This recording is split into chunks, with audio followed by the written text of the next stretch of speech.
Witness true genius. Cut the audio! Cut the soundboard immediately! The audio is exactly where I want it, Oriza. You're the tech guy.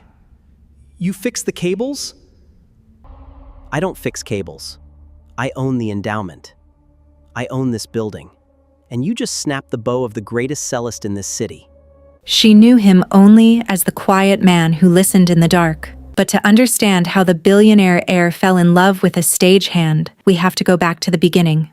True talent is impossible to hide. You can bury it under a stagehand's uniform. You can scrub it into the floorboards of a theater you don't own. But eventually, the music bleeds through the wood. The Vanguard Conservatory of Music was a temple built for the elite, designed to make everyone else feel small. The acoustics were engineered for perfection. The velvet seats cost more than a car. And Maestro Oriza demanded absolute, unquestioning worship. It was 4 p.m, and the grand hall was empty, except for the orchestra running their final scales. Oriza stood on the podium, draped in a deep burgundy velvet jacket, a silk scarf tied effortlessly around his neck. He tapped his baton sharply against his music stand. "Flat!" Oriza shouted, his voice echoing off the acoustic panels. He pointed his baton at the second-chair violinist. "You are playing like a butcher hacking at meat. If you cannot feel the adagio, you do not belong on my stage." From the top,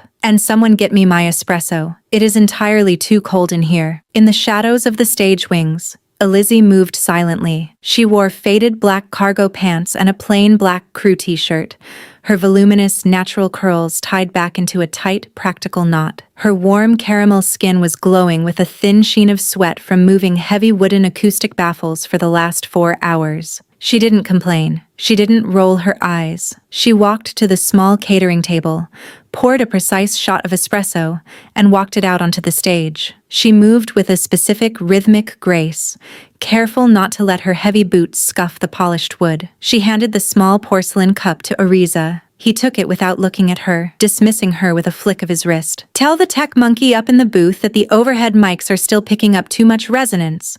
Oriza snapped to the empty air. "I will let him know, Maestro," Elizzy said quietly. She walked back into the wings and climbed the narrow, spiral iron staircase to the sound booth suspended above the balcony. The booth was dark, illuminated only by the glow of hundreds of LED sliders on the massive mixing board. Sitting in the corner, holding a soldering iron and a frayed XLR cable, was Kim Koon. He wore a faded black hoodie, dark jeans, and heavy work boots.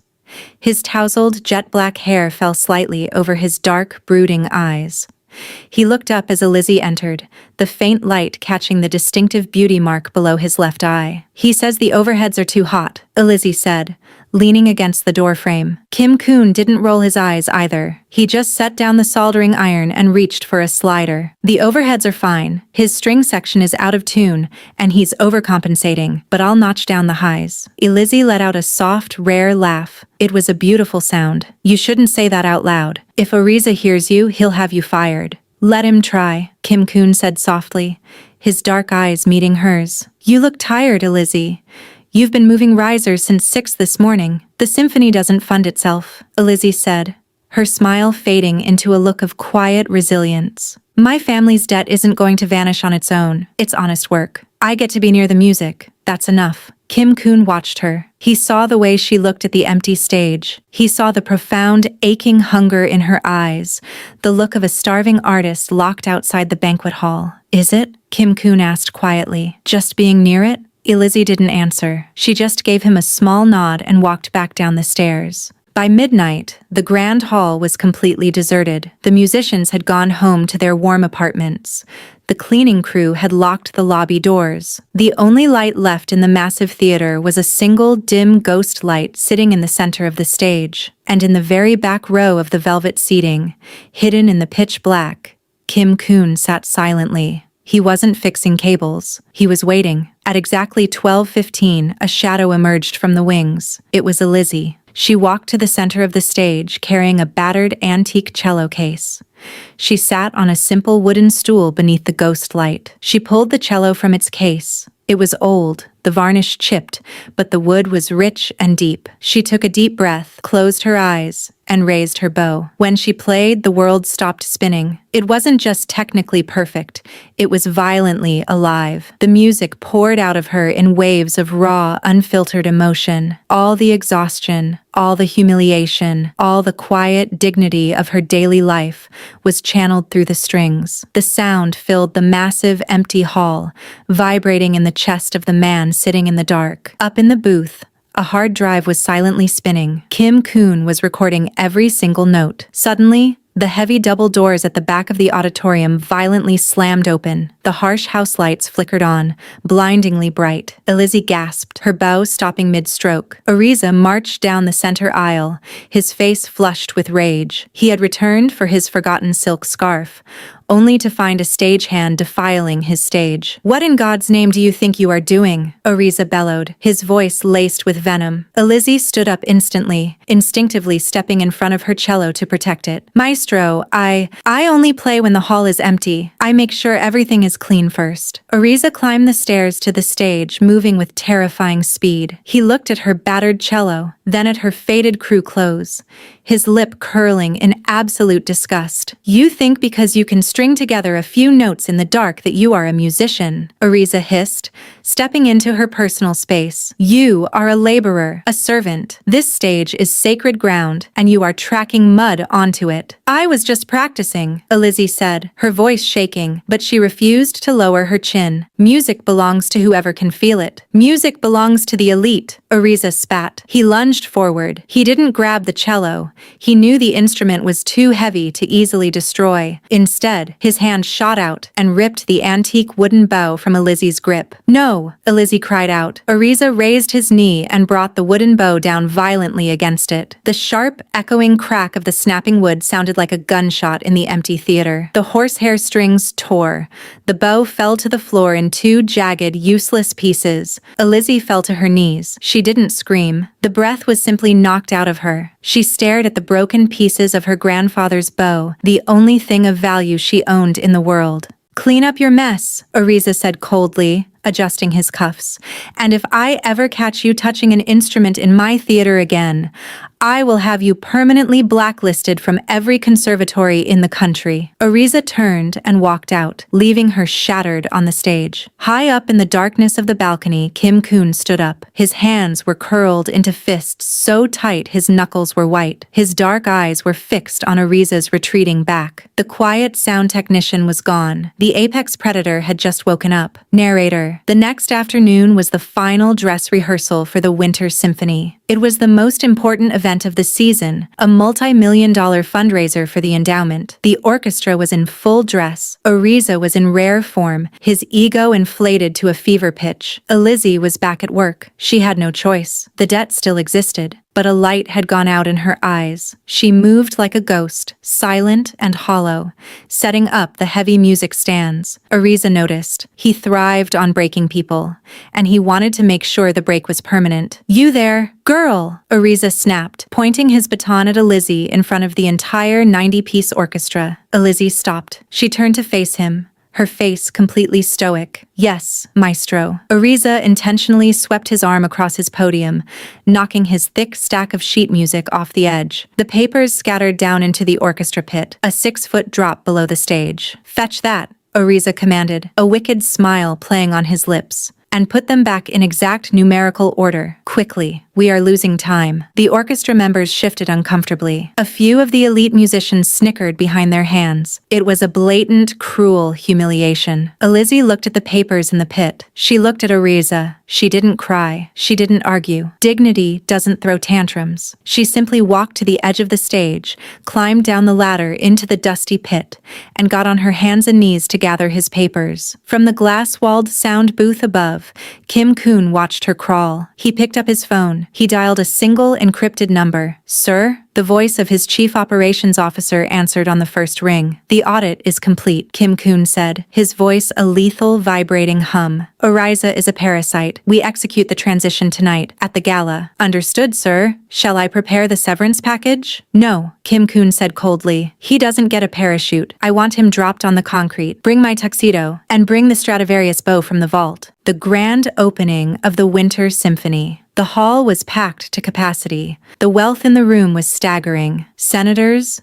billionaires, and global art critics sat in the plush velvet seats, sipping champagne and waiting for the genius of Maestro Elizzy. Backstage, it was controlled chaos. Elizzy was running cables, taping down loose wires, making sure no one tripped. She wore her black crew clothes, blending into the shadows as the musicians in their tuxedos and gowns brushed past her. Out on the stage, the lights dimmed. A single spotlight hit the podium. The crowd erupted into thunderous applause as Elizzy walked out. He wore a stunning white tuxedo jacket. He bowed deeply, soaking in the adoration, feeding on the applause like a starving man. He turned to the orchestra. He raised his baton. The hall fell dead silent. The tension was electric. Elizzy brought the baton down sharply, but the orchestra didn't play. Instead, a deafening, raw, heart-wrenching cello chord blasted through the theater's massive, state-of-the-art concert speakers. It wasn't a recording of the orchestra. It was Elizzy, the sound of her midnight solo, captured with flawless, studio-grade perfection by the booth,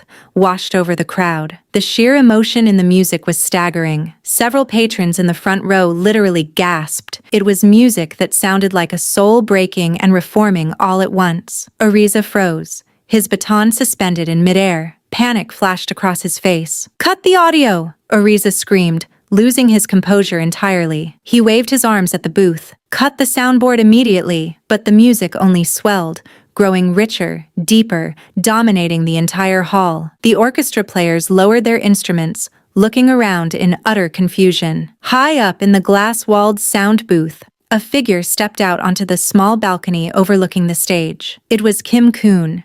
He was no longer wearing a faded hoodie. He wore a flawless midnight blue bespoke tuxedo that radiated absolute, terrifying wealth and power. He held a microphone. "The audio is exactly where I want it, Elizzy." Kim Koon's voice boomed through the stadium speakers, cutting perfectly through the cello track. Elizzy stared up at the booth, his face draining of all color. He looked like a man who had just seen a ghost. "You!" Elizzy stammered over his lapel mic, the panic audible to the entire room. "You're the tech monkey. You fix the cables. Turn it off. Security." "I don't fix cables," Kim Koon said, his voice dripping with icy authority. "I am Kim Koon, chairman of the Vanguard Arts Endowment. I own the foundation that pays your salary. I own the board that hired you. I own the wood you are standing on." The crowd gasped. Whispers erupted through the velvet seats. The reclusive billionaire heir, a man whose face was rarely seen in public, had been hiding in their own sound booth. In the dark wings of the stage, Elizzy stood frozen. Her large almond eyes were wide with shock. She stared up at the man in the tuxedo, the quiet man who told her she looked tired, the man who saw her. "For 3 months, I have audited this conservatory from the shadows," Kim Koon continued, his gaze locked onto Elizzy like a sniper's laser. "I wanted to see if the great Maestro Elizzy was truly a cultivator of talent. Instead, I found a fragile, narcissistic bully who destroys anyone whose light outshines his own." "This is an outrage!" Elizzy screamed, his voice cracking. "I am a master. You cannot speak to me this way." "Last night," Kim Koon said, his voice lowering to a dangerous, lethal calm, "you maliciously destroyed the property of a generational talent, simply because you knew you could never play with half the soul she possesses. The music they are hearing right now, that is the girl who sweeps your floors." The spotlight violently shifted off of Elizzy. It swung across the stage and hit the dark wings, illuminating Elizzy perfectly. The entire auditorium turned to look at the stagehand in the faded cargo pants. "Elizzy," Kim Koon said, the finality in his voice echoing off the acoustic panels. "You are stripped of your baton. You are fired from this conservatory. And I will personally ensure that if you ever try to conduct a symphony anywhere in the world, my endowment will pull their funding from that city. Get off my stage." Elizzy stood trembling. The applause he craved was gone, replaced by the deafening silence of total ruin. He looked at the elite patrons. They were looking at him with disgust. He dropped his baton. It clattered against the wood. He turned and fled the stage. His career, his legacy, and his pride completely destroyed in under 3 minutes. The music from the speakers slowly faded into silence. The auditorium was perfectly still. Kim Koon walked down the spiral iron staircase. He walked across the stage, his midnight blue tuxedo striking against the wood. He walked directly to the wings, stopping right in front of Elizzy. The crowd watched in breathless silence. Elizzy looked up at him, her heart hammering against her ribs. She didn't know what to say. She had just watched an empire fall to protect her. Kim Koon didn't speak. He gently reached behind his back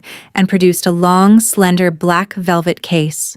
He opened it. Resting inside on crimson silk was a flawless antique Stradivarius cello bow. The wood was perfectly arched, the horsehair gleaming. It was worth more than most houses in the city. He didn't hand it to her. He held it out, offering it with profound, unwavering respect. "Your debt is cleared, Elizzy," Kim Koon whispered. His voice meant only for her. "Your shift is over, and the first chair is empty." Elizzy looked from the priceless bow to his dark, gentle eyes. The icy billionaire was gone. The quiet man from the sound booth was back, looking at her with a warmth that could melt winter. She reached out and took the bow. It felt perfect in her hand. It felt like justice. Kim Koon offered her his arm. She took it. He escorted her out of the shadows and into the center of the stage, right to the first chair. The cellist who had previously occupied it hastily stood up and moved aside, bowing his head in respect. Elizzy sat down. She raised the Stradivarius bow. She didn't need sheet music. She closed her eyes, and she played. The music soared, filling the hall not with the sorrow of the midnight shadows, but with the triumphant, blinding light of a woman who had finally been seen. And standing in the wings, watching her command the room, Kim Koon smiled. The heavy acoustic baffles couldn't muffle the sound, and no amount of cruelty could stop the music. Cruelty is loud, but talent and love will always command the stage.